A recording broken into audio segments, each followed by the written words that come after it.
అయోధ్య రామమందిర ఘట్టం భారతదేశ చరిత్రలో ఓ అద్భుతమైన అధ్యాయం. అందులో జనవరి 22వ తారీఖున ప్రత్యేకమైన పేజీగా లిఖించబడిందని చెప్పి తీరాల్సిందే. ఎందుకంటే ఈ రోజునే రామజన్మభూమి అయిన అయోధ్యలో బాలరాముడి ప్రాణప్రతిష్ఠ జరిగింది. ఇక నుంచి ఈ రాముడు అయోధ్య నందన వనంలో భక్తులను దీవించనున్నాడు. ఇంతటి ప్రతిష్టాత్మకమైన రోజును దేశమంతటా ఎంతో ఘనంగా జరుపుకుంది. తమ ఇంట్లోనే ఈ ప్రాణప్రతిష్ఠ కార్యక్రమం జరుగుతుందా అన్నంత వైభవంగా అందరి ఇళ్లలో సందడి నెలకొంది.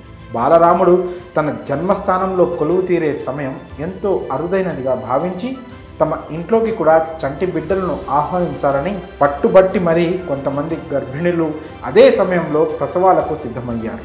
ఈ క్రమంలోనే ఓ ముస్లిం మహిళ మగబిడ్డకు జన్మనిచ్చిన తర్వాత ఆ బిడ్డకు రాముడి పేరు పెట్టుకొని మురిసిపోయింది. ఇలా ఎంతోమంది గర్భిణులు జనవరి 22వ తేదీన ప్రసవించిన తమ బిడ్డలకు రాముడు, సీత పేరులు వచ్చేలా నామకరణం చేయించుకున్నారు. ఓవైపు బాలరాముని ప్రాణప్రతిష్ఠ ఉత్సవం, మరోవైపు తమ ఇంటికే ఆ బాలరాముణ్ణి తమ బిడ్డల రూపంలో సరిగ్గా అదే సమయానికి ఆహ్వానించాలనే తపన. ఇలా కేవలం నిన్న ఒక్కరోజే ఎంతోమంది మాతృమూర్తులు తహతహలాడారు. చివరికి పట్టుబట్టి సాధించి ప్రసవాలు జరిపించుకున్నారు.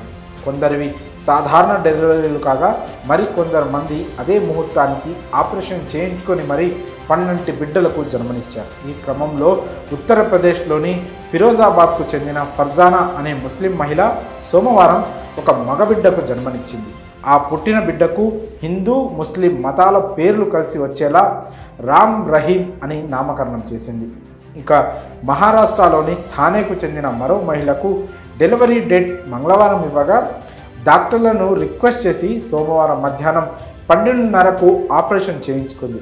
ఇలా దేశవ్యాప్తంగా వేల సంఖ్యలో ప్రసవాలు జరిగినట్లు తెలుస్తోంది. బీహార్ రాజధాని పాట్నాలో పలు ఆసుపత్రుల్లో సోమవారం 500 మంది శిశువులు జన్మించినట్టు వెల్లడించారు. మరోవైపు మధ్యప్రదేశ్లోని 3 జిల్లాల్లో ఉన్న వివిధ ఆసుపత్రుల్లో సోమవారం సుమారు 47 మంది పిల్లలు పుట్టినట్లు అక్కడి అధికారులు వెల్లడించారు. ఉత్తరప్రదేశ్లోని కాన్పూర్ గణేష్ శంకర్ ఆసుపత్రిలో సోమవారం ఒక్కరోజే 25 మందికి కాన్పులు జరిగినట్లు డాక్టర్లు పేర్కొన్నారు. మధ్యప్రదేశ్ ఇండోర్లోని కేవలం 2 ఆసుపత్రుల్లోనే ఏకంగా 15 మంది బిడ్డలకు జన్మనిచ్చారు. అందులో 11 మందివి నార్మల్, 4 సిజేరియన్ డెలివరీలోని ఆసుపత్రి వర్గాలు వెల్లడించారు. అంతేకాకుండా వారిలో చాలామంది తమకు పుట్టిన బిడ్డలకు రామ్ అని, ఆడపిల్లలకు సీత అని పేరు పెట్టుకున్నారని మురిసిపోయారు.